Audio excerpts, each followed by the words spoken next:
End of it. Stay right there. Hands where I can see them. Don't reach for anything. Understood. Detective Sergeant Marcus Hayes. Where do you work? What agency? City. Major crimes. You can verify me by radio.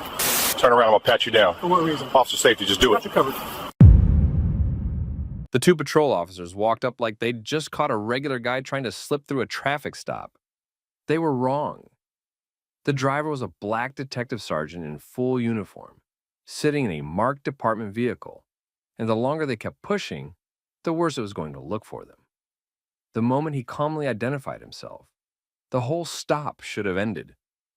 Instead, they kept leaning in like they didn't believe him, and after they finally let him go, their own audio picked up the part they never intended anyone to hear. Before we get into it, drop where you're watching from, city and state or country. And if you like stories where people don't lose control, don't beg, and still get accountability through records and procedure, hit like and subscribe. Now, let's rewind. Detective Sergeant Marcus Hayes was driving through St. Louis in a marked unit wearing full uniform. It wasn't a gray area. Anyone looking could see the vehicle belonged to the department, and the man behind the wheel belonged in it. Red and blue lights hit his mirrors. Hayes did what he'd expect from anyone he stopped. He signaled, slowed down, and pulled over safely. He kept his hands where they could be seen. No attitude, no sudden moves. He didn't try to shortcut the moment by shouting who he was from the window. He let the stop play out the way policy says it should. Two officers approached. Tyler Brennan came to the driver's side and took control of the interaction. Jared Alvarado hung back near the passenger side, angled toward the cabin, watching hands and scanning the interior. Standard posture, but not a friendly one. Brennan told Hayes the reason for the stop. The license plate didn't come back to anything. That explanation didn't make sense on its face. The unit had department plates. Even if a system was glitching, the normal response would have been quick verification and a professional reset, especially when the driver was in uniform. Instead of moving to fix the supposed issue, Brennan started asking questions that didn't match the reason for the stop. He wanted to know where Hayes was going. He asked it in a way that sounded less like routine and more like a test. Hayes answered the minimum.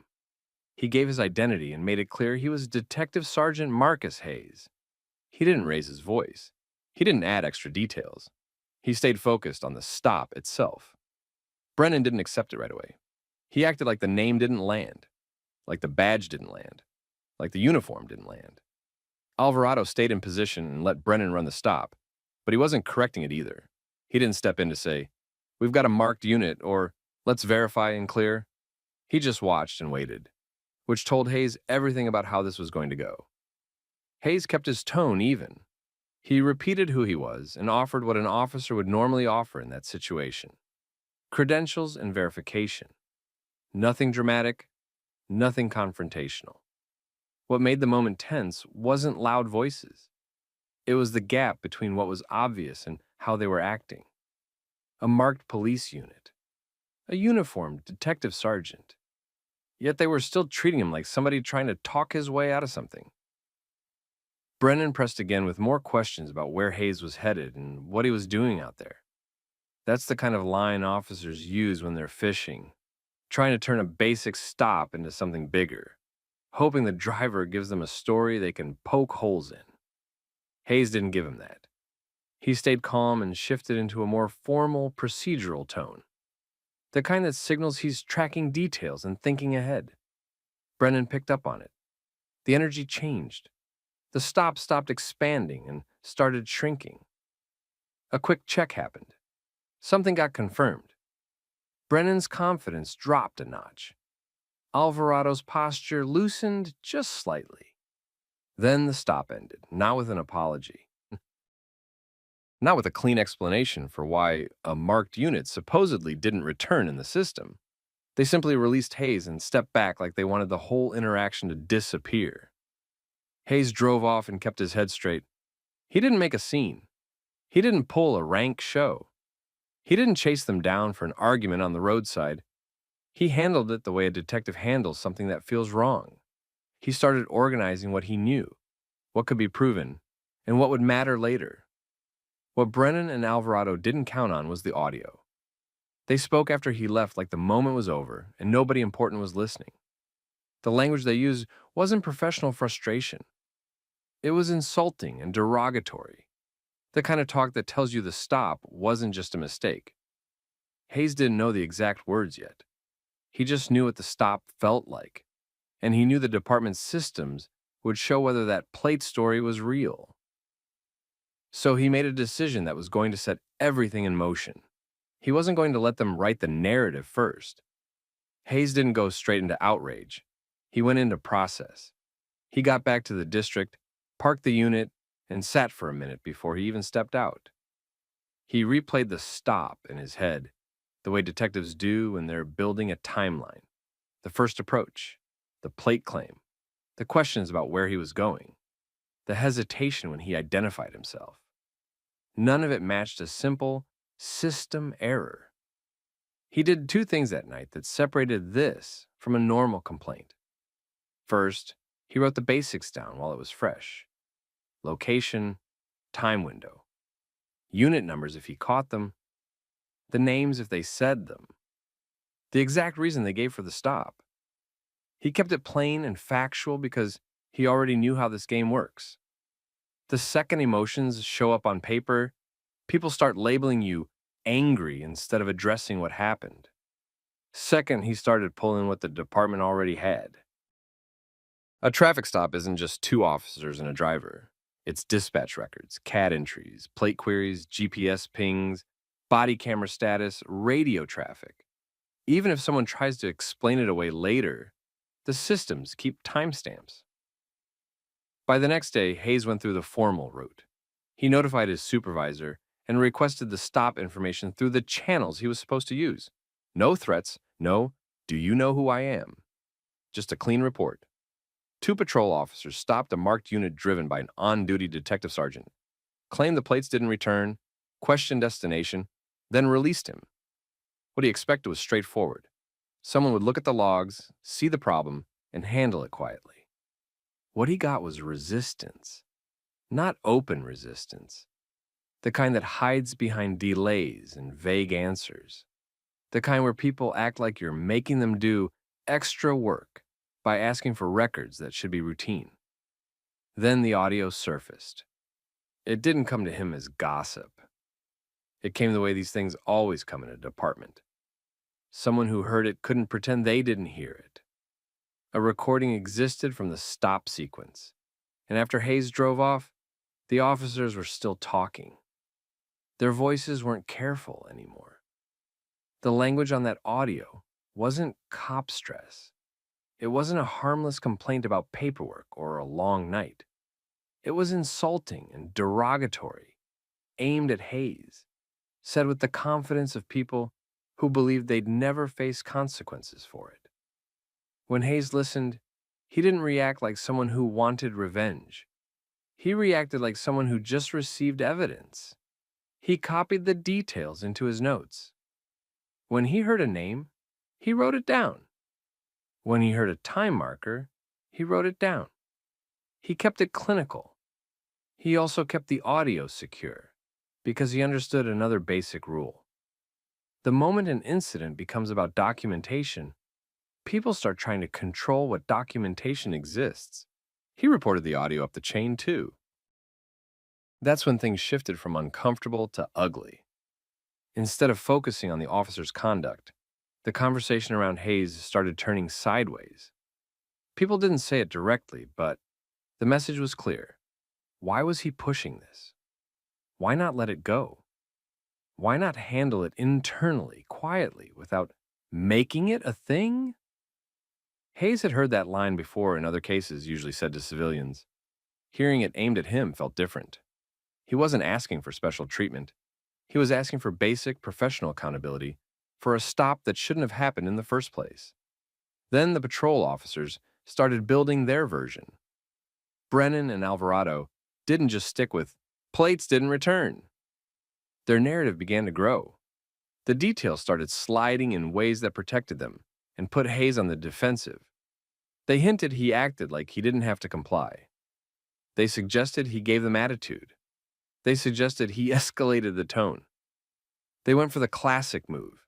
If the stop looks wrong, claim the person you stopped made it difficult.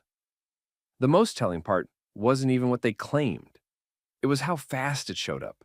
Hayes heard through internal channels that statements were being gathered and that the framing wasn't neutral. It sounded coordinated, like they'd already agreed on what the story needed to be before anyone asked hard questions about why a marked unit didn't come back in the first place. And then came the part that crossed a line for Hayes. He started getting treated like he was under suspicion. Not formally, not with paperwork in his hand, more like a soft squeeze. Questions about his conduct. Questions about whether he was properly authorized to be in that vehicle at that time. Questions that had nothing to do with the alleged plate issue, but everything to do with flipping the spotlight. That's when Hayes stopped assuming the department would correct itself. He started thinking like a plaintiff. He began requesting the objective pieces, the plate query logs, the CAD timestamps, any Bodycam activation records, unit GPS data, and supervisor notifications.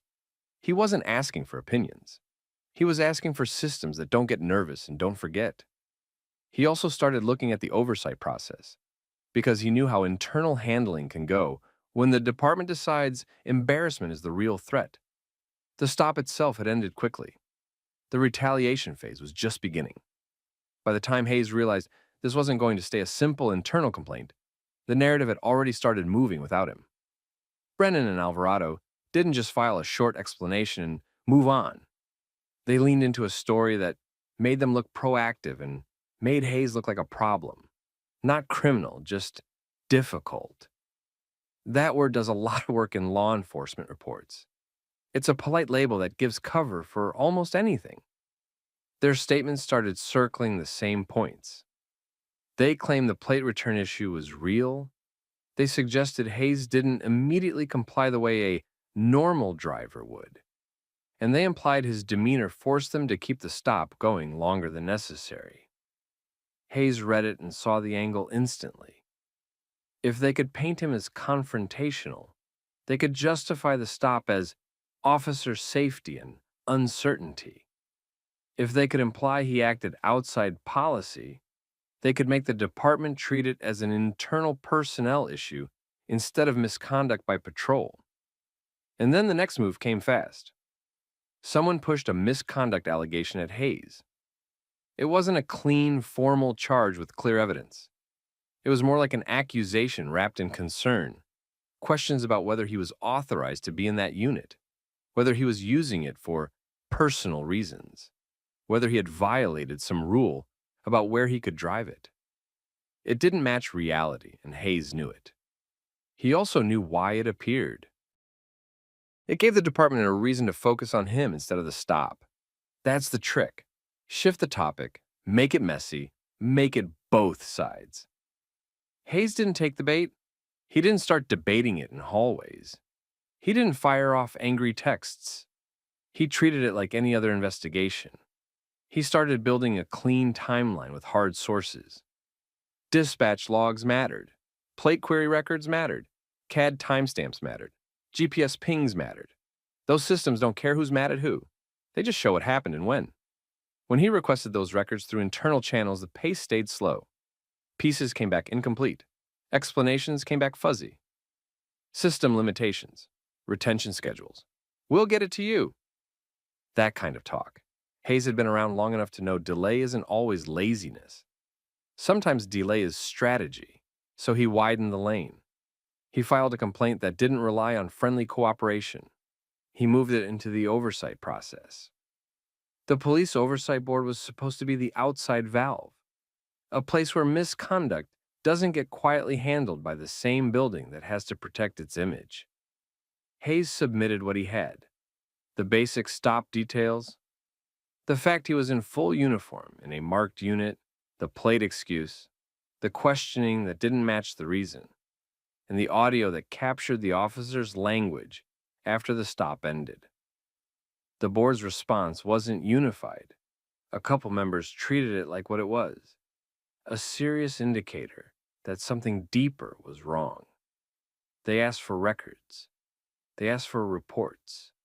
They wanted to know why two officers would stop a marked unit and then talk like that after.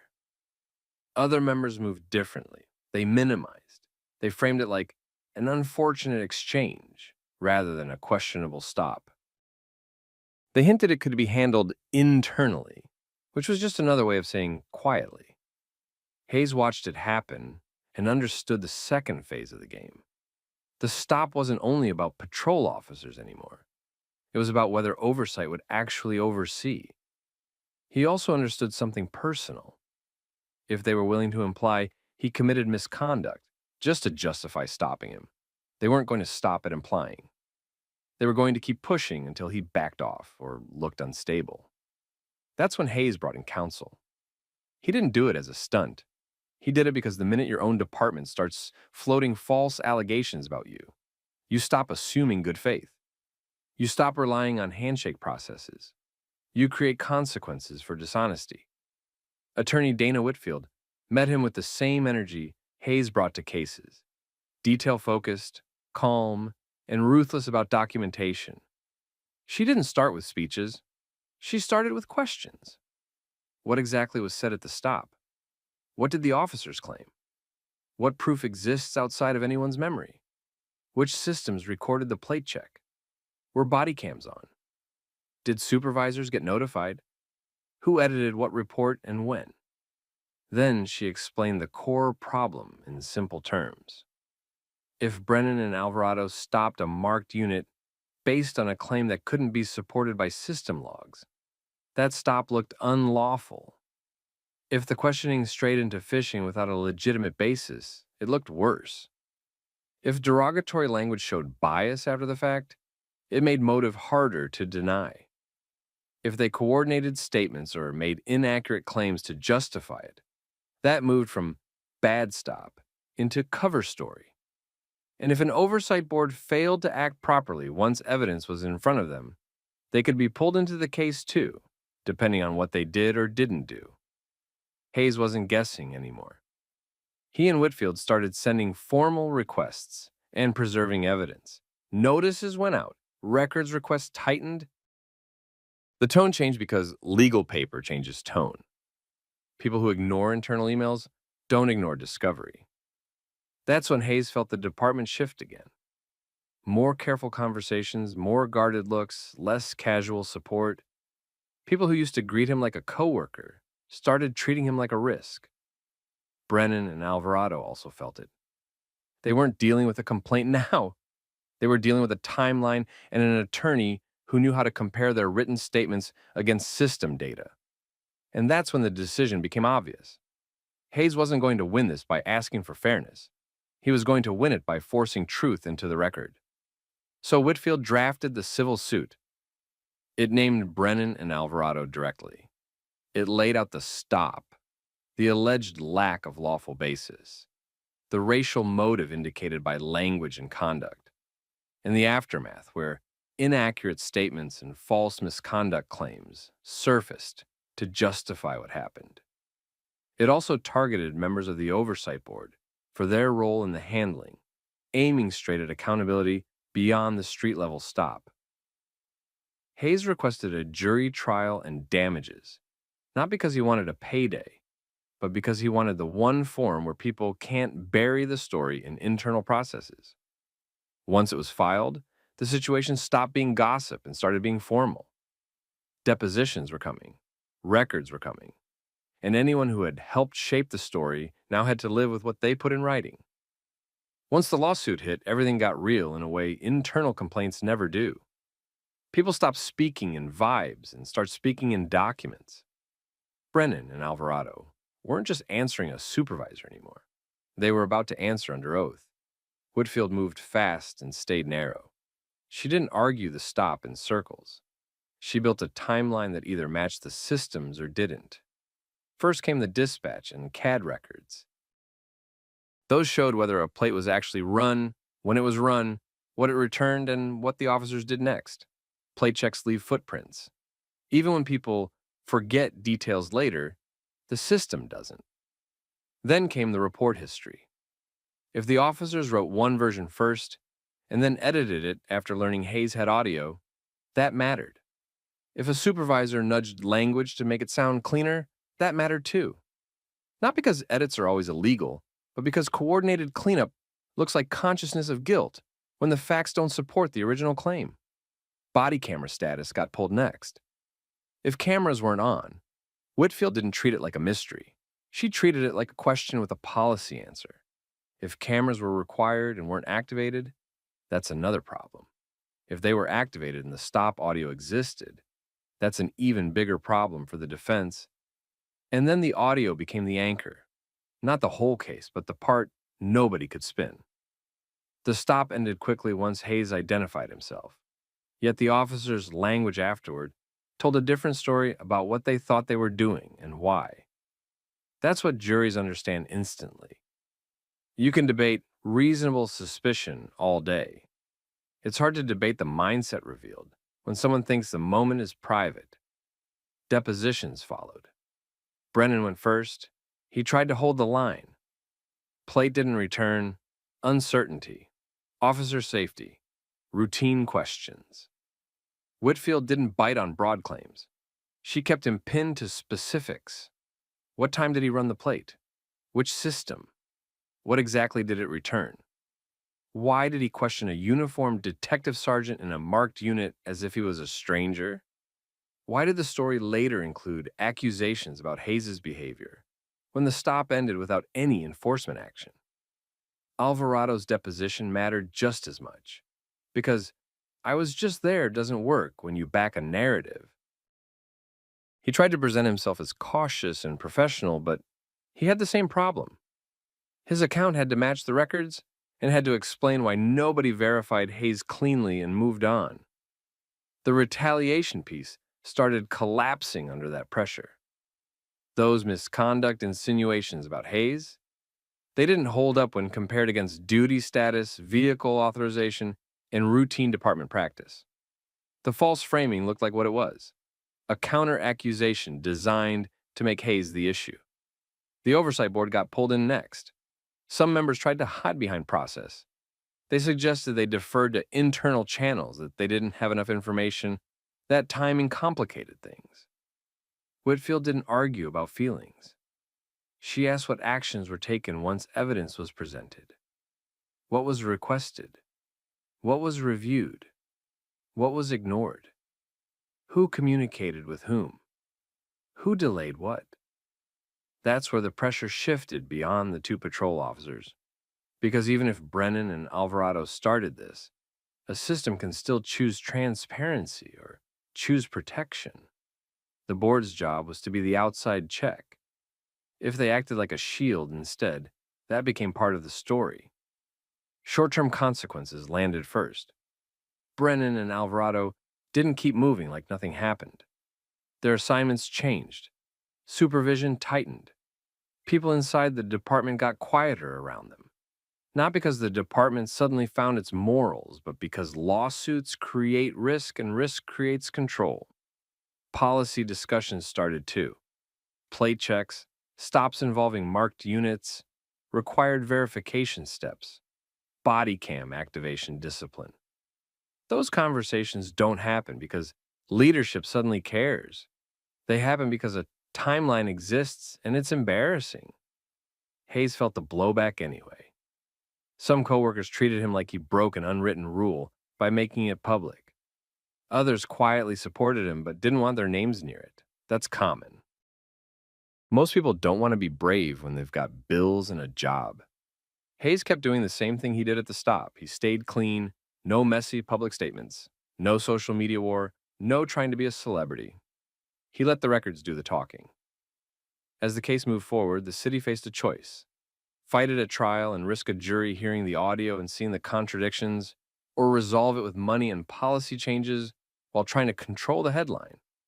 Either way, Brennan and Alvarado couldn't outrun the core facts.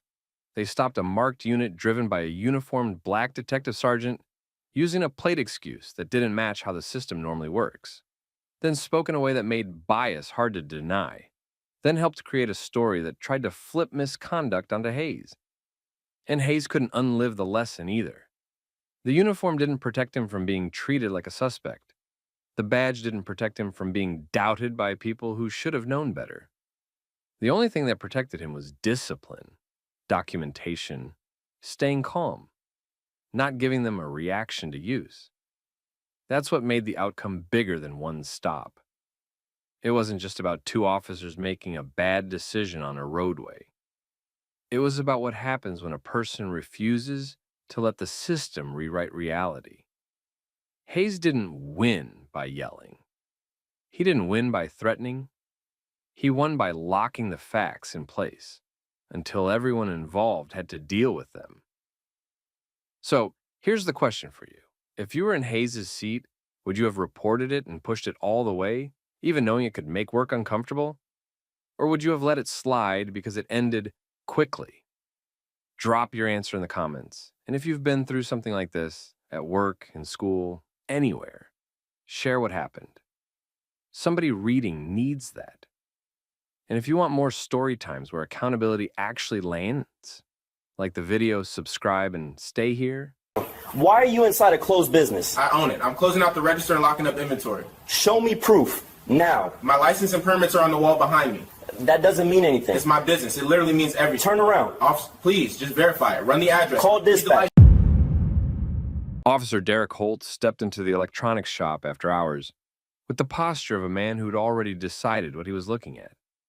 His hand hovered near his weapon. His eyes went straight to the open cash drawer, then the back hallway, then Evan Carter behind the counter. Holt treated the scene like a crime in progress. Evan treated it like a misunderstanding that should end quickly if basic facts got checked. Holt demanded to know why someone was inside a closed business. Evan explained he owned the place and he was finishing close-out tasks, counting the drawer, logging receipts, and locking up inventory for the night. Evan kept his hands visible and didn't move fast, because he knew exactly how quickly small things get misread in moments like this. Holt didn't slow down. He pressed harder, as if each answer was just another excuse. Evan showed his ID. Holt barely looked at it. Evan pointed to the wall behind the counter, where the business license and permits were displayed with Evan's name on them. Holt didn't step in to read them. He acted like verification was optional. That's the first sign this was going to go bad. When the easiest proof sits right in front of someone and they refuse to even look, the goal usually isn't the truth, it's control. Quick pause. Where are you watching from? Drop your state or country in the comments. And if you watch stories where cameras and paperwork expose abuse of power, hit like and subscribe, because this one ends with a settlement and a badge getting taken away. Now here's how it started. Evan ran a small electronics repair shop in a strip mall. Nothing fancy. He fixed phones, laptops, tablets, game consoles, and whatever else people couldn't afford to replace. The shop stayed afloat because Evan did two things consistently: good work and tight routines. Closing time didn't mean he walked out the second the doors locked. He stayed to finish the stuff that keeps a small business alive. He counted cash, logged receipts, sealed deposits, checked work orders, and secured customer devices. That inventory mattered. One mistake could turn into angry customers, chargebacks, or insurance headaches. On this night, the closed sign was up. The front door was locked. Evan was still inside under the bright lights, focused on the end-of-day process. Everything was normal on his side of that counter. Outside, Holt drove by and saw the lights. Holt didn't call it in as a quick welfare check. He didn't approach like someone trying to confirm whether the owner was inside finishing up. He treated light in a storefront like a burglary signal and moved like he wanted the first move. Once Holt was inside, he questioned Evan like Evan had been caught mid-act. Evan kept trying to bring it back to verifiable facts. Ownership, ID, license wall, permits, the address, the business name, everything that could be checked in under a minute. Holt kept rejecting every off-ramp. Evan suggested Holt run the information and confirm it with dispatch. Holt did run Evan. The check came back clean. No warrants, No flags. Nothing that supported the idea Evan was breaking into anything. A normal officer ends it there, apologizes, and leaves. Holt didn't. He switched lanes without admitting it. Suddenly, it wasn't just burglary. Now he treated it like trespassing. Now he acted like Evan being inside after hours needed permission, even though Evan had just explained he owned the place. Evan pointed again to the documents on the wall. He mentioned there was mail addressed to him at that business. He offered to show keys and lease paperwork. Holt didn't respond like a person weighing evidence. He responded like a person protecting a decision. Then Holt took out handcuffs. Evan didn't resist because Evan understood the math. Arguing on the spot can turn a bad decision into a dangerous one. He stayed controlled, kept his body language steady, and let Holt do what Holt clearly came to do. Holt walked him towards the front door and out into public view, right in front of the storefront, like Evan had been caught stealing from his own livelihood. Meanwhile, multiple security cameras kept recording everything from angles Holt wasn't thinking about. Holt didn't just arrest Evan, he made it visible. He guided Evan along the storefront windows and out into the strip mall's open space, where anyone passing could see cuffs on the shop owner. Cars rolled by on the main road. A couple people slowed down. One person walking toward the nail salon hesitated and stared. Holt didn't try to keep it quiet. He looked like he wanted the scene to confirm his assumption. Evan stayed controlled. He didn't pull away. He didn't argue in a way that could be twisted into resisting. He kept repeating the same simple facts, and Holt kept treating those facts like a story Evan made up 5 seconds ago. Holt positioned Evan near the curb like it was safer for him and more humiliating for Evan. Then he started asking questions again, questions Evan had already answered inside, only now the goal was different. Holt wanted Evan to contradict himself. He wanted a slip. He wanted anything he could write later to justify what he'd already done. Evan didn't give him that. Evan directed Holt back to the most basic proof: the license wall inside the shop with Evan's name, the permits, the shop mail, the keys, the alarm code, the business records. All things a reasonable officer could verify without drama. Holt didn't verify, he stalled. He talked like the decision was already made and the paperwork would catch up. Then the second unit rolled in. Officer Maya Ramirez stepped out and read the scene the way experienced cops do, quickly, quietly, and with her eyes open. She didn't start with the story Holt was telling. She started with the obvious question: what's the cleanest way to confirm who belongs here? Ramirez walked into the shop while Holt stayed outside with Evan. That choice mattered. It removed the ego contest from the verification step. It also put Ramirez in front of the evidence Holt had refused to even look at. Inside, the proof wasn't subtle. The business license and permits were posted where customers could see them, with Evan's name on them. Mail sat behind the counter, addressed to Evan at that business address. There were printed photos near the register from the shop's opening day, the kind owners put up when they're proud of what they built. Evan's face was in those photos, in that exact shop, behind that exact counter. Ramirez didn't need a long investigation. She needed eyes. She came back outside and told Holt what she saw. She didn't posture. She didn't argue like it was personal. She gave him the simple reality. The owner's documentation was on the wall, and the shop had plenty of indicators that Evan belonged there. Holt didn't accept the correction. He reacted the way people react when they've put their pride into the wrong decision. He tried to hold the line. He treated Ramirez's observations like they were irrelevant. He kept pushing the suspected burglary angle, even though nothing in the shop looked disturbed and even though Evan's information had already come back clean. Ramirez didn't match Holt's tone. She stayed professional, but she also didn't join the fantasy. That created the first visible split. One officer stuck an assumption. One officer using verification like she was trained to do. Holt made a move to end the debate the way he wanted by removing Evan from the scene. He put Evan in the patrol car anyway. Evan watched the shop through the window as Holt shut the door. That was the real gut punch. The place Evan built with long nights and careful routines was now being treated like a crime scene, and he couldn't even stand inside it to protect it.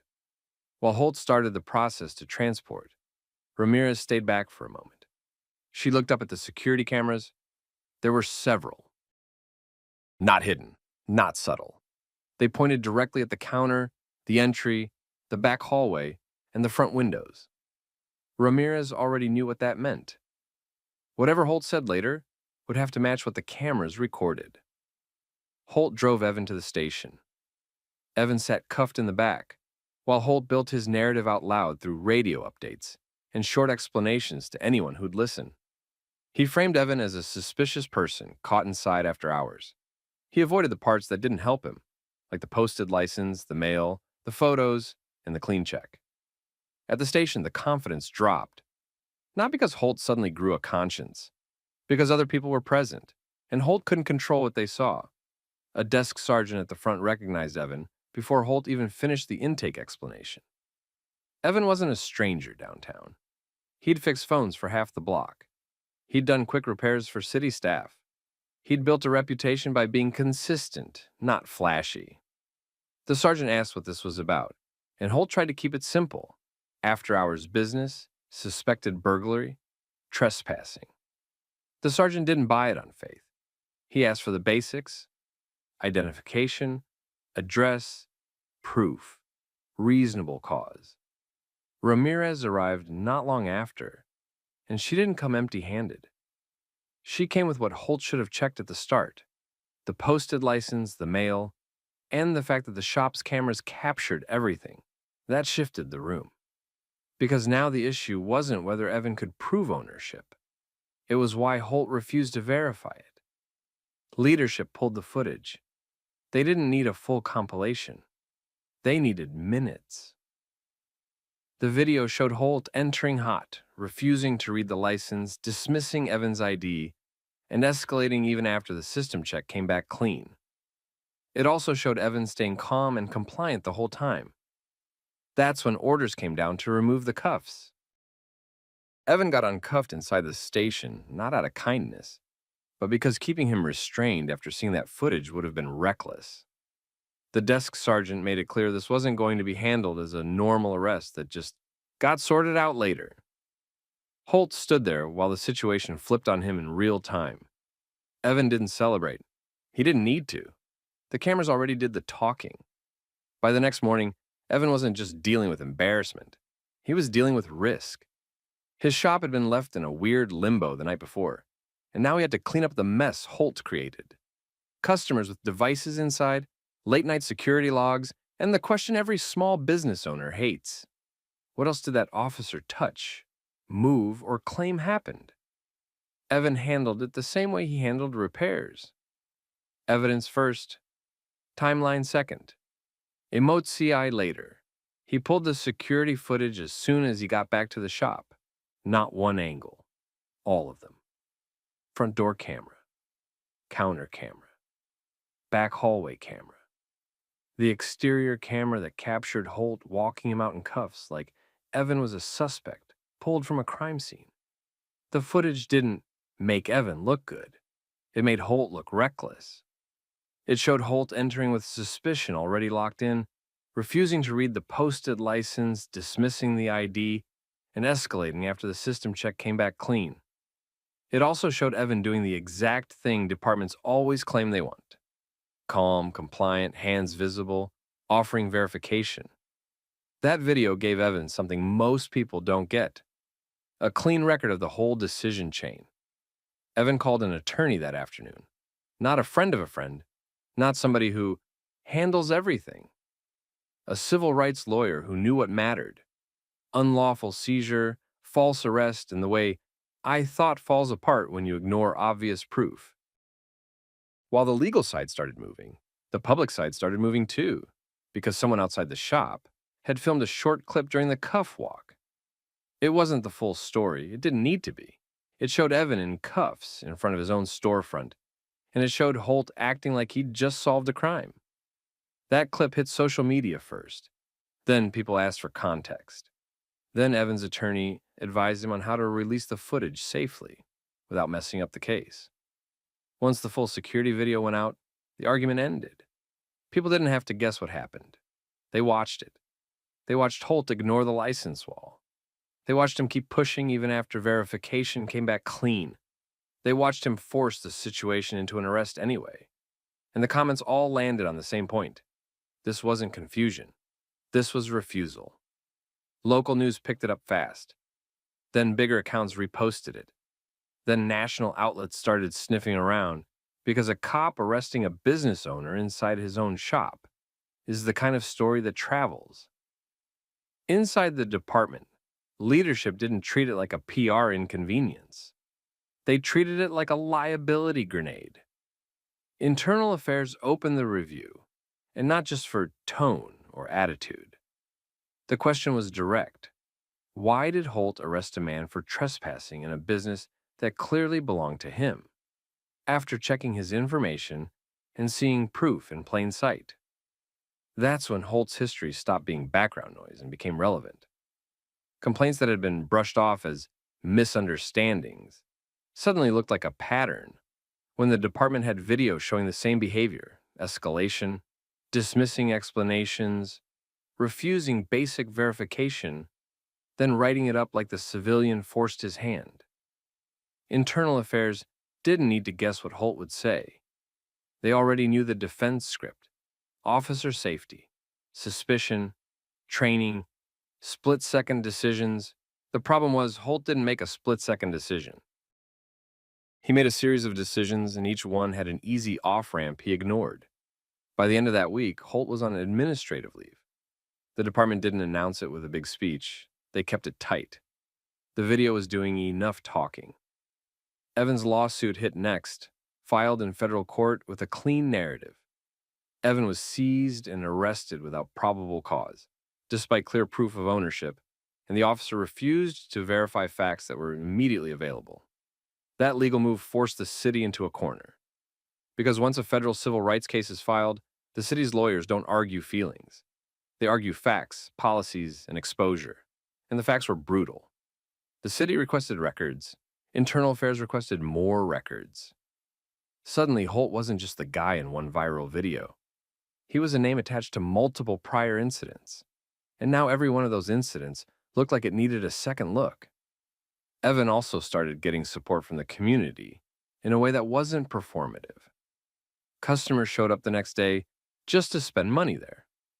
People left reviews describing Evan as professional and steady. Local business owners offered help. A neighboring shop printed a sign telling people to support Evan's store. That part mattered, not because it fixed the arrest, because it took away the damage Holt tried to cause with public humiliation.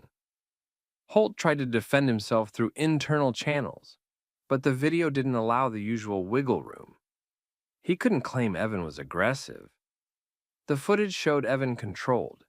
He couldn't claim there was no proof. The license wall and shop materials were visible. He couldn't claim he verified, and it didn't match. Dispatch came back clean. So the defense narrowed to one thing: Holt insisting he still believed something was wrong. That belief wasn't a legal standard. By the time the city sat down to discuss settlement, the conversation wasn't, "Did this happen?" It was, "How much will it cost if we lose in open court?" And this case was the kind cities don't want juries to see. The city didn't drag this out, because dragging it out would have been worse. Once Evan's attorney filed the federal civil rights case, the city's legal department had to evaluate the same thing every risk manager looks at: what a jury would do with clear video, clear proof of ownership, and a clean dispatch check that got ignored. The answer wasn't complicated.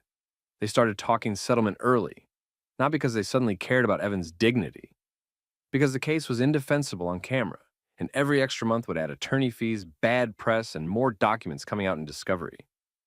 Evan's team focused on concrete damage, lost time, lost business, emotional distress, the public humiliation, the fact that he got arrested inside his own workplace after offering multiple ways to verify ownership. The footage made the timeline simple, and it made the decision points unavoidable. Then Internal Affairs finished digging. Holt's record mattered now in a way it never had before. Complaints that used to get treated like, he's just aggressive, started lining up into something more consistent, refusing basic verification, escalating when corrected, and writing reports that didn't match what others observed. Leadership couldn't shrug it off this time, because the public already saw the clearest example. The department suspended Holt while the investigation ran. It wasn't a friendly suspension. It was containment. Keep him off the street. Stop the damage from multiplying. The next step was termination, and it didn't land like a shock inside the building. A lot of officers had already watched the footage. They knew what it showed. They also knew what it meant for their jobs when one person's ego turns into a lawsuit the city can't win. Holt lost his law enforcement career the same way he ran that call, by refusing to verify, refusing to adjust, and refusing to accept being wrong. Now the money. The city settled for $400,000 because there was no smart alternative. Going to trial would have put Holt's full history under a microscope, and it would have forced city attorneys to defend the idea that an officer can ignore obvious proof and still claim it was reasonable. That argument doesn't survive a jury that can see the whole thing in high definition. Evan didn't walk away calling it a victory. He called it accountability with a price tag. He used part of the settlement in a way that made sense for him. He expanded the shop instead of hiding from what happened. He upgraded security. He added better exterior lighting. He hired help so closing alone late at night wasn't his normal routine anymore. He also set up clearer after-hours signage, not because he owed anyone an explanation, but because he was done letting assumptions run his life. The community response stayed strong. People didn't just post, they showed up. They brought business. They recommended him to friends. They left reviews that made it clear the shop wasn't going anywhere. Other local owners reached out, partly to support Evan, and partly because they recognized the bigger issue. If this could happen to him, with licenses on the wall and cameras running, it could happen to anyone with the wrong officer on the wrong night. The department tried to control the narrative at first. Standard language, standard statements, nothing specific. That didn't work. So leadership did the only thing that could reduce the damage long term. They turned the footage into training material. Not as entertainment, as a warning, a step-by-step breakdown of what not to do. That video didn't just cost one officer his job. It changed how supervisors talked about stops and detentions and roll call. It gave younger officers a real example of how fast a bad decision becomes a federal case. It also gave civilians something rare. A moment where the system couldn't pretend it didn't see the problem. Evan kept his head down and kept building. He didn't become a public figure. He became what he already was, just louder in one way. He stopped accepting "sort it out later" as a normal response to rights violations. That's the lesson here. This whole thing started because one officer saw lights on and decided the story before checking the facts. Evan didn't win by getting lucky. He won by staying calm, keeping everything on record, and having cameras that didn't blink when a badge stopped listening. So let me ask you, if you were Evan, would you have stayed as calm as he did? Or would you have snapped the moment the officer ignored your license on the wall? Drop your take in the comments. And if you've ever dealt with someone in power who refused to verify the simplest facts, share this with someone who needs to see how accountability actually happens. And if you want more real, grounded stories, where rights receipts and recordings expose abuse of power, hit subscribe so you don't miss the next one. Come off the porch, right now. Why? What's the reason? I said step down. Don't stand there arguing with me. I'm not arguing. I'm You asking don't what I get to did. question me. Step off the porch. Hands behind your back now. Stop resisting. I'm not resisting. Keep your hands where we can see them. This officer thought he was about to pull a suspicious guy into a quick detention and move on with his shift, but he didn't realize he was walking into a situation that would end up on thousands of screens by sunrise. The man on the porch, Andre Whitfield, wasn't running from anything. He wasn't in a car. He was smoking on his own front porch in Dayton around 3 a.m., and the only thing he kept doing wrong was refusing to leave his property without being told what he'd actually done. Once the officers put hands on him, it stopped being a simple check and turned into a public lesson about how fast authority can overstep when nobody thinks there's a camera watching. Before we get into it, tell me where you're watching from, city and state, or your country if you're outside the U.S. And if you keep up with stories where footage and facts expose abuse of power, hit like and subscribe, because this is exactly how accountability starts. Someone records what officials later try to rewrite. Now back to how it started. Dayton was quiet at that hour. Andre was outside because he couldn't sleep and wanted to smoke. Nothing dramatic. Porch light on, street empty. The kind of moment most people forget 5 minutes later. A patrol car came through the neighborhood with headlights sweeping across yards and driveways. Earlier, the officers said they'd noticed a car that looked like it was trying to avoid them. That claim was the entire foundation for what happened next. No reported crime tied to Andre, no call from a neighbor, no description that matched him. They followed the car anyway, watched it turn through side streets, and then traced it to Andre's address. Here's where the logic broke. Even if the car did end up near his home, Andre wasn't inside it. He wasn't walking up a driveway with keys. He was standing on his porch, smoking, and watching police cars pull up like they already decided he was connected. The officers came up and told him to come off the porch. Andre didn't yell back. He didn't threaten anybody. He asked why they were ordering him around and what he'd done. He also pointed out the obvious. He was on his own property. Instead of giving him a clear reason, they kept pushing the same demand. Andre stayed put because, from his point of view, stepping off the porch meant agreeing that they had a lawful reason to control him. He wasn't trying to win a debate. He was trying to avoid getting dragged into a situation where the rules suddenly change, and he becomes the problem just for asking questions. The longer Andre refused to move, the more the officer's tone shifted. Their patience wasn't running out because he was dangerous. It was running out because he wasn't making it easy. They wanted him in the open, away from his front door, and they wanted it fast. Andre kept it consistent. He asked what he was being stopped for and why they were treating him like a suspect. The officers didn't offer anything specific that matched their level of aggression. No clear accusation. No explanation tying him to the car beyond "it came here," as if an address automatically turns into guilt. Then one officer stepped closer and reached for him. Andre pulled back, not like he was trying to fight, but like anyone would when a stranger reaches for them on their own porch.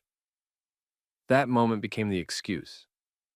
The officers grabbed him, forced his arms, and turned a verbal confrontation into a physical arrest.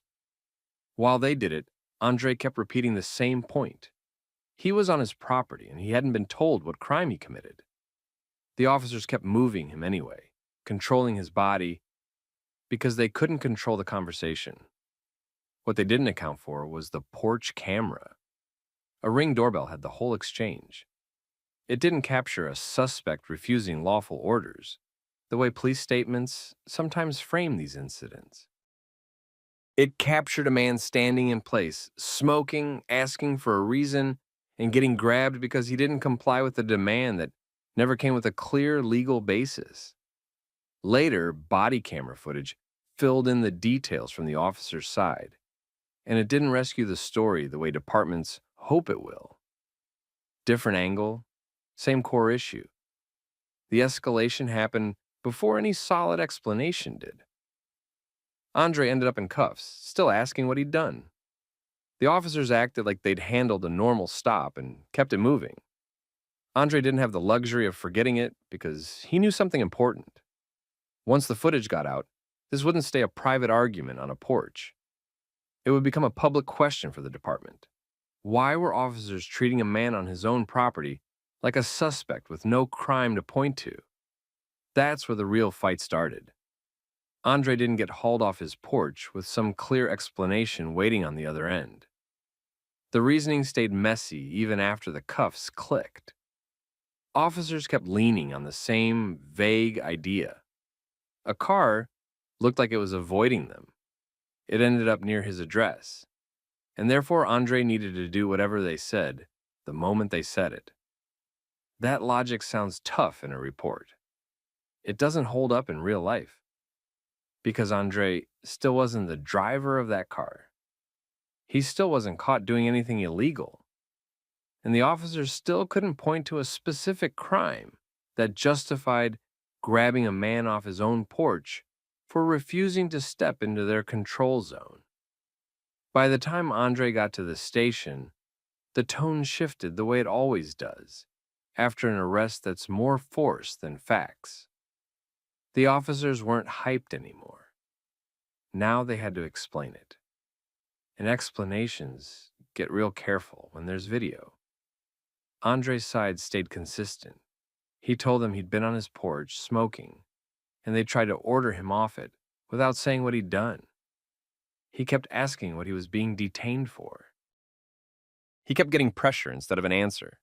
Then the quiet cleanup phase started. This is where a lot of cases die in silence. A person gets arrested, spends hours stressed out, gets released, and the department counts on exhaustion to do the rest. People have jobs, people have families. People don't want to spend months fighting over something that already happened. Andre didn't just let it fade. Part of that was pride. Most of it was reality. He knew how it looked. A black man in handcuffs at 3 a.m. is easy for strangers to judge if they don't see the beginning. He needed the beginning, the whole beginning, so the ring footage mattered immediately. That camera didn't take sides. It just captured what happened on the porch. The demands, the refusal, the grab, the escalation. Andre and the people close to him pushed to get everything. Ring footage, body cam reports, names, times. And then came the predictable move from the other side. Early messaging. At first, the story got framed like the officers had reasonable suspicion, like Andre caused his own arrest by not cooperating, like stepping off his porch was a normal request, and not a major shift in control. That framing works when the public only hears one voice. It collapses when video shows the timeline. Because on video, reasonable suspicion has to actually exist. You can't just say it and hope nobody asks what it was. Once the ring clip started circulating, the reaction wasn't complicated. People watched a man stand on his porch and ask what he did, and they watched officers decide the question itself was the problem. That's what hit people. Not just the arrest, the attitude behind it. The local conversation turned into a bigger one fast. Folks weren't debating whether Andre was polite enough. They were asking why police thought they could pull someone off private property on a hunch that didn't even connect to him. Then the body camera footage came into the picture. Bodycam didn't rescue the officers the way it sometimes does when a clip is missing context. It added context that made it worse. It showed the same thing from the inside. Officers talking themselves into escalation, repeating orders without building a legal reason, treating the porch like it was a crime scene just because they wanted it to be. Once both videos were out there, the case stopped being a neighborhood incident and turned into a public test for the department. People wanted to know what the policies were, what officers were allowed to do on private property, and why he didn't comply was being treated like a crime when Andre was asking a basic question any innocent person would ask. And behind the scenes, the department had a new problem. The footage didn't match the clean version of the story. Internal reviews don't start because departments suddenly get a conscience. They start because the receipts are too clear to ignore. If the public can see the gaps, officials have to either admit it or double down and look dishonest. Andre's situation got re-examined. The key fact landed hard. He hadn't done anything wrong. No illegal driving, no matching suspect description, no evidence tying him to that car beyond it came to this area. No crime on the porch. Just a refusal to step off property when officers couldn't explain why they were there. Once that conclusion took shape, everything the officers did after the initial approach looked worse. The grab, the force, the arrest. It all became an answer to a question nobody liked hearing. What did I do? Public backlash kept building. Community voices got louder. Media coverage followed because the story had everything that makes people angry. A man at home, a vague pretext, and a camera showing the gap between lawful policing and because I can. At that point, discipline stopped being optional. The department had to respond in a way that looked real, not symbolic.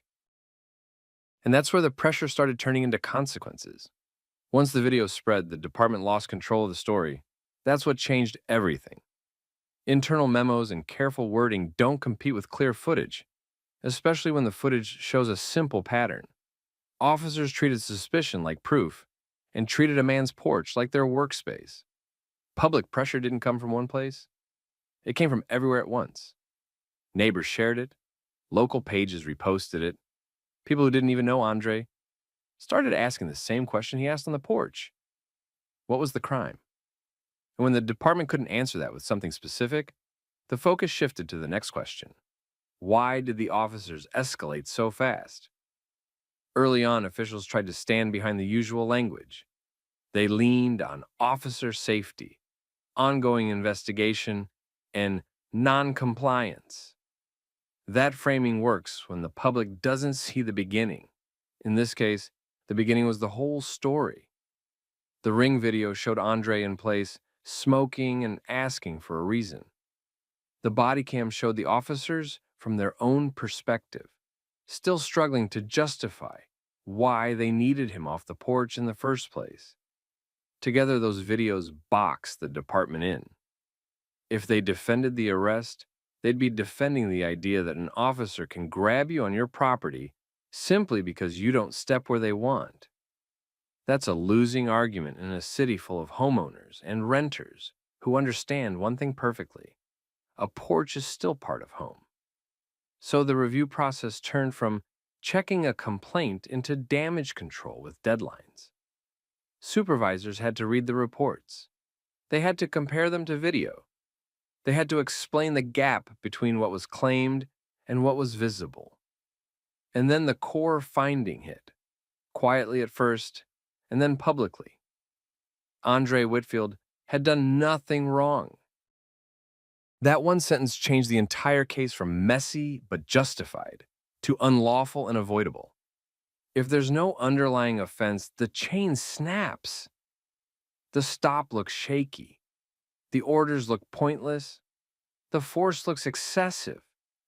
The arrest looks like retaliation for not being obedient enough. That's what the footage made impossible to deny. Discipline started as the department's attempt to calm the outrage. The problem was, the outrage wasn't about tone. It was about conduct. People weren't asking for an apology. They were asking whether the officers would face real consequences for grabbing a man off his own porch over a hunch that didn't even point to him. The department moved through the steps fast. Administrative review, policy checks, internal interviews, supervisors trying to figure out who approved what and why. Nobody slowed it down. Once the scrutiny locked in, the officers involved couldn't hide behind split-second decisions because nothing about that porch encounter was split-second. They had time. They chose escalation anyway. Eventually, the outcome landed where the footage had been pointing the whole time. The officers involved got fired. That mattered because it sent a message the public almost never gets to see in these cases.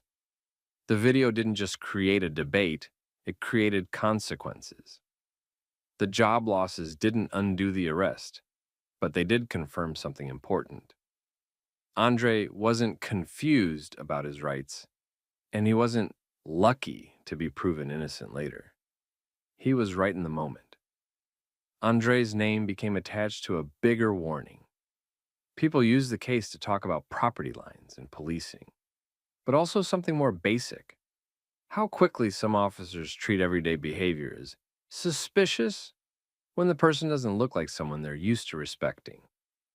A man smoking on his porch became connected to a car the police chose to follow. That's not an investigation. That's assumption with a badge. The longer-term impact didn't stay stuck on those two officers either. Departments don't like getting embarrassed on video. Policies get re-emphasized. Training gets scheduled. Supervisors start reminding people what they're allowed to order and what they're not. The phrase private property suddenly shows up in briefings like it's a new concept. Even when institutions move for selfish reasons, the result can still protect the public. Andre didn't walk away from it like some movie hero. Real life doesn't work like that. He walked away knowing he'd been targeted for nothing, handled roughly on his own porch, and then forced to fight for the truth after the fact. He also walked away knowing the footage mattered, and not just for him. It set a boundary in public view. Here's the moral, and it is not complicated. When authorities can't explain what you did, they'll try to make the problem your attitude. They'll try to turn questions into disrespect. They'll try to turn standing still into obstruction. That's why recording matters. That's why oversight matters. Not because cameras make people perfect, but because cameras make people accountable. Now, I want to ask you, if you were Andre, standing on your own porch with police telling you to step off without giving a reason, what would you do? Would you comply immediately just to avoid the risk? Or would you hold your ground and demand the legal basis? Drop your thoughts in the comments, and if you've been in something like this, traffic stop, porch encounter, we just need to talk that turns into force. Share what happened.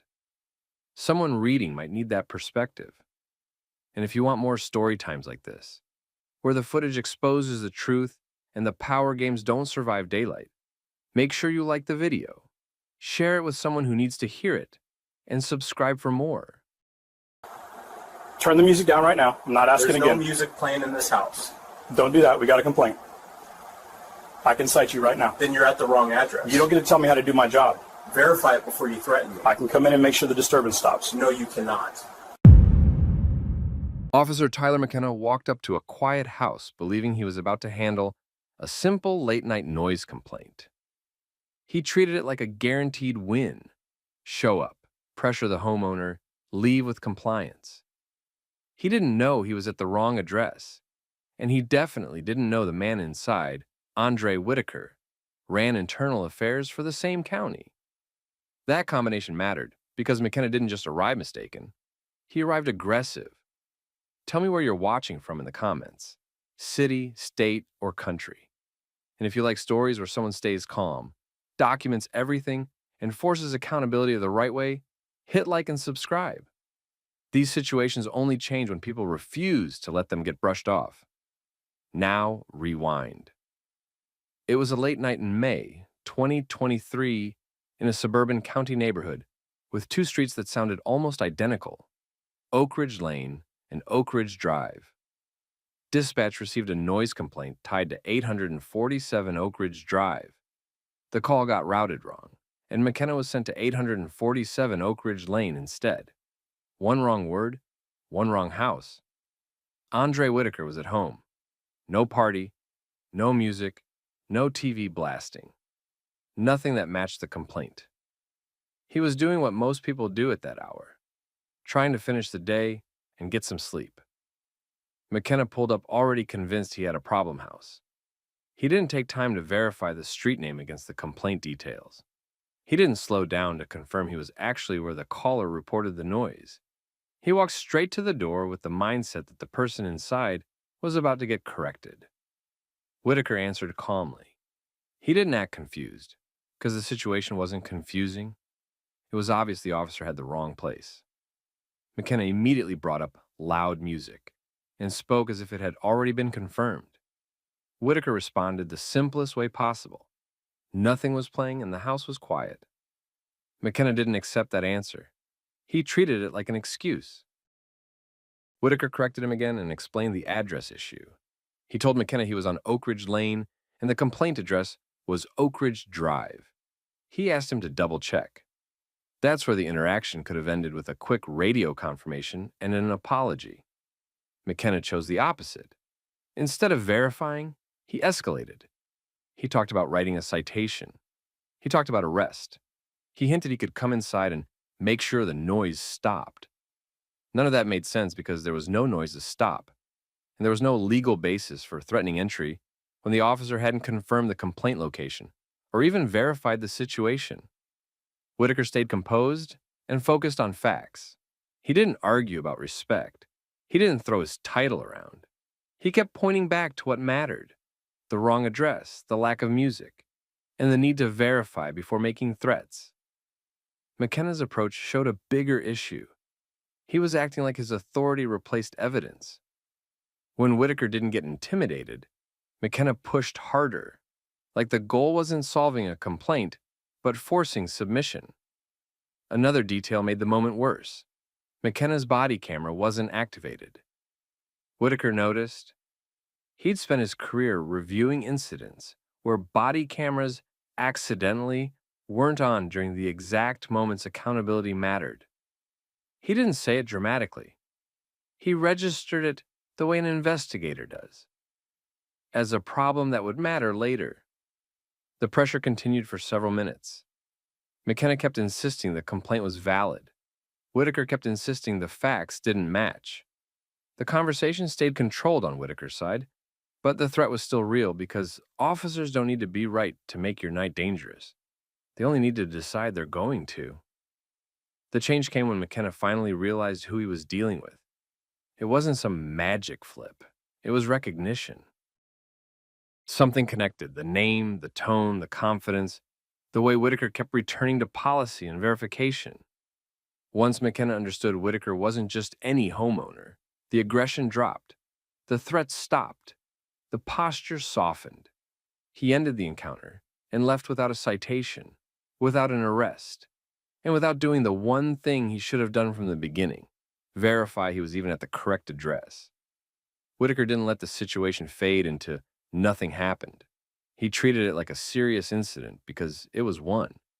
He documented it right away while details were fresh: the address mix-up, the threats, the refusal to verify, and the body camera failure. He also made a decision before the night even fully passed. He was going to file a formal complaint. By morning, Whitaker wasn't debating whether it was worth it. He'd seen too many incidents die in the space between anger and action. He moved like someone who understood timelines, documentation, and how quickly a bad encounter gets rewritten once people start protecting themselves. He started with a clean account of what happened: time of contact, wrong street name, the claim of loud music that didn't exist, the threats to cite, arrest, and enter, the fact that the body camera wasn't activated. He kept it factual because he knew emotional wording gives people excuses to dismiss it. Then he took the next step and filed a formal complaint through the department's process. No side conversations. No handle this quietly request. He wanted it logged the way policy required, because a logged complaint can be audited later. A casual complaint can disappear. The first response he got was exactly what you'd expect from a system that's used to minimizing these moments. Someone tried to frame it as a simple mix-up. Wrong address happens, they said. Late nights are stressful, they implied. Nothing really occurred since nobody got arrested. That argument is how patterns survive. If the only thing that counts is the worst-case outcome, then everything short of tragedy gets treated like background noise. Whitaker didn't argue. He tightened the record. He requested the dispatch information tied to the call. He requested the CAD entry. He requested the event number. He wanted to see what address dispatch actually had, what was typed, what was read over the radio, and what McKenna acknowledged. That's where truth starts separating from excuses. He also made sure the body camera issue was central, not a footnote. Officers don't get to choose when accountability applies. If a call is serious enough to threaten arrest and entry, it's serious enough for a camera. Simple as that. A few days later, the conversation shifted inside the building. The word got around that the homeowner wasn't just some guy. People started realizing Whitaker could read a report and immediately spot what was missing. He could compare the narrative to policy in real time. He could ask for things most civilians don't even know exist. That changed how careful everyone suddenly wanted to be. Whitaker didn't lean on his title in public. He didn't need to. The system already knew what it meant. He also did something strategic. He contacted a civil rights attorney before the department could close ranks and declare the matter resolved. The attorney didn't treat it like a dramatic headline. They treated it like a case file. They asked the same questions a good investigator would ask, just with a legal lens. They focused on 4 points. McKenna went to the wrong address and didn't verify it. He claimed loud music with no objective confirmation. He escalated to threats of arrest and entry without a factual basis. He failed to activate his body camera. Those aren't just bad judgment calls, those are policy problems. Legal problems, too, depending on what the evidence shows. The attorney sent preservation requests right away. That meant dispatch audio, CAD logs, GPS data, any neighbor call details, and anything else tied to that incident had to be retained. No accidental deletion later. No convenient gaps. Inside the department, the internal investigation started moving. Interviews got scheduled. Supervisors were asked what they reviewed that night and what they approved. McKenna was asked to explain why he didn't verify the street. He was asked why he escalated. He was asked why his camera wasn't on. That last question hit hard because it wasn't his first time getting asked it. As investigators dug, they didn't just look at this one call. They started looking sideways at his history. Prior complaints, prior write-ups, prior informal concerns that never became anything official. That's where departments either get honest or get exposed. Whitaker's complaint opened a door that had been kept shut for a long time. Records showed multiple complaints about McKenna being confrontational without cause. Stops that escalated fast. Residents describing the same pattern, heavy confidence, light verification. Supervisors knowing he was a problem, but choosing the easy route. Because disciplining an aggressive officer creates paperwork and conflict, and ignoring it feels simpler until it explodes. This time, it didn't stay simple. The attorney made it clear Whitaker had 2 tracks running at once: internal accountability and civil liability. One didn't replace the other. If the department tried to bury it, the lawsuit would drag it into daylight. McKenna's defense started forming fast. He leaned on the usual claims. He said he acted on a complaint. He said he believed he was at the right address. He said the homeowner's attitude concerned him. He suggested the situation required firmness. It wasn't enough because the record was building around him. Dispatch logs would show the address. GPS would show where he went. Audio would show what he was told. The absence of Bodycam would sit there like a missing page from a book, right at the part that mattered. And Whitaker, of all people, knew how to keep pressure on the process without letting it turn into a personal feud. By the end of the first couple of weeks, the department couldn't treat it as miscommunication anymore. Too many pieces were being requested. Too many people were being interviewed. Too much of McKenna's history started matching the same shape. The county also noticed something else. If this became public, it wouldn't just be about one officer at one door. It would be about why repeated complaints were ignored until the wrong officer picked the wrong address and threatened the wrong homeowner. The internal investigation didn't start with a grand reveal. It started with routine checks that should have happened on night 1. Investigators pulled the dispatch package. They listened to the call notes. They checked what address got entered and what address got transmitted. They matched it to the GPS data from McKenna's unit. They compared that to the complaint address. The conclusion was clean. McKenna went to 847 Oak Ridge Lane, while the complaint was for 847 Oak Ridge Drive. The mix-up didn't excuse what happened next because policy still required verification before escalation. Then came the part that made supervisors uncomfortable. McKenna's report didn't match reality. He wrote it like he had probable cause to act. He leaned on the idea that a complaint existed, so enforcement was justified. The problem was that a complaint isn't proof, and his own steps showed he didn't even confirm he was at the right location. Investigators also checked body camera logs. McKenna's camera wasn't activated during the interaction. There was no valid reason documented, no equipment failure reported, no supervisor note, nothing. That's a major policy violation on its own, but it also raised an obvious question. Why was he comfortable threatening arrest and entry while leaving the most important part of the encounter unrecorded?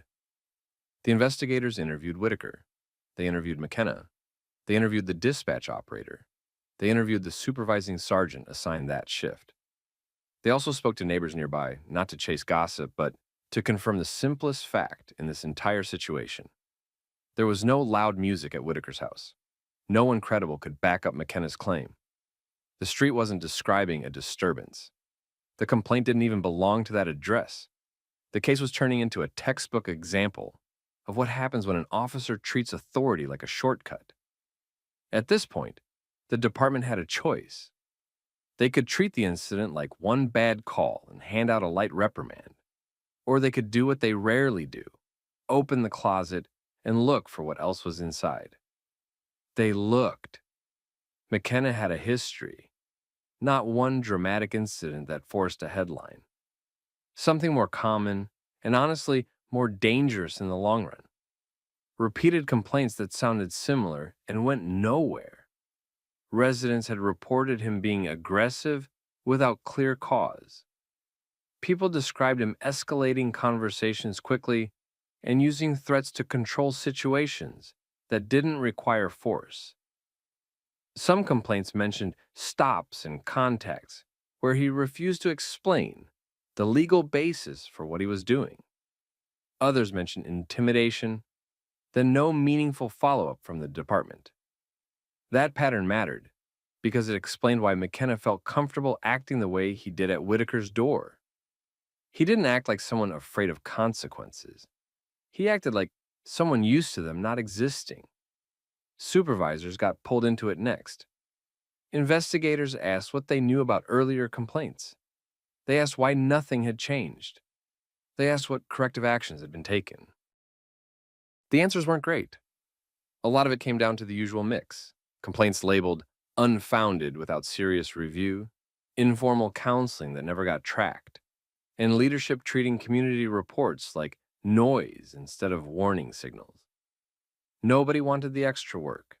Nobody wanted the conflict. Everyone wanted the problem to stay quiet.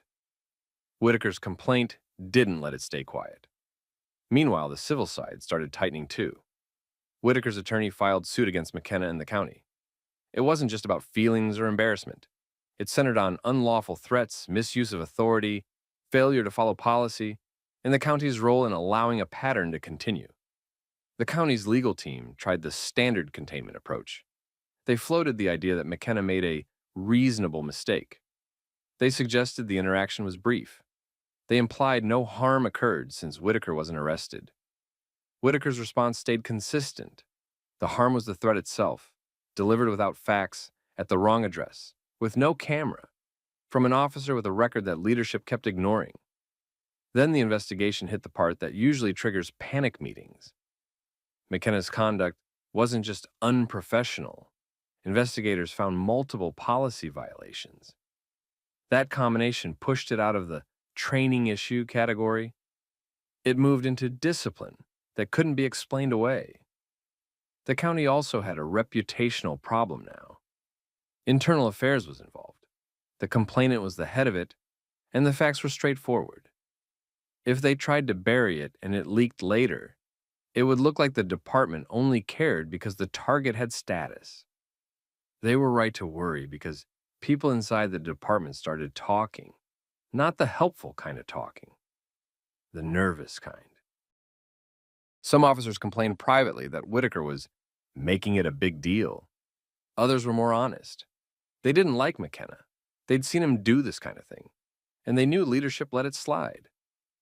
The internal investigation wrapped with findings that didn't leave room for creative interpretation. McKenna violated policy repeatedly during a single, simple call. That result triggered the next phase, administrative discipline was coming. The lawsuit was moving forward. The district attorney's office had enough to evaluate whether criminal charges applied, especially tied to misconduct and unlawful actions under color of authority. McKenna wasn't just facing a write-up anymore. He was facing consequences that could end his career. By the time the internal investigation finished, the county couldn't pretend this was a communication issue. Too many facts lined up the same way. Wrong address. No verification. Threats that didn't match the situation. Body camera not activated. A report that tried to justify the escalation after the fact. That's how it moved from an internal problem to a legal one. The district attorney's office reviewed the investigation file and the supporting records. They didn't need a complicated theory. The conduct was straightforward. McKenna used police authority to threaten enforcement actions without confirming he was even at the correct location, and he did it off camera when policy required recording. That isn't a small mistake. It's misuse of power. Criminal charges followed. McKenna tried to fight it like most officers do when the system finally turns toward them. He framed it as a stressful night. He leaned on the idea that officers need discretion. He pushed the narrative that he was responding to a community complaint and had to act quickly. The prosecution didn't chase emotions. They stayed on sequence and proof. They showed the complaint address and the address McKenna actually went to. They showed that he had multiple chances to verify and chose escalation instead. They highlighted the body camera failure and the lack of any valid explanation for it. They showed the policy requirements he violated and how those rules exist to prevent exactly this kind of conduct. He got convicted. That conviction did what internal discipline alone often fails to do. It removed the argument that this was just department politics. A court treated it as misconduct, not an internal disagreement. After conviction, his peace officer's certification didn't survive. He permanently lost it. No quiet lateral move to another agency. No reset in a neighboring county. The credentials were gone, and so was the career that depended on them. While the criminal case unfolded, Whitaker's civil case kept moving on its own track. The county knew what discovery would reveal if they dragged it out. The ignored complaints, the pattern, and the way leadership let it continue. They also knew what it would look like in public if they fought hard against the head of internal affairs after the facts were confirmed. A long trial wasn't going to help them. They settled. $300,000 to Whitaker. That number wasn't just compensation. It was the county paying for the gap between what policy said and what leadership allowed. McKenna created the incident, but the county created the environment where he believed he could operate like that. The settlement also came with pressure that money alone couldn't solve. The county had to adopt reforms that directly targeted the failures exposed by this call. Inside the department, the cultural effect was immediate. Officers who relied on intimidation started watching their steps. Supervisors realized ignoring complaints could come back on them with receipts.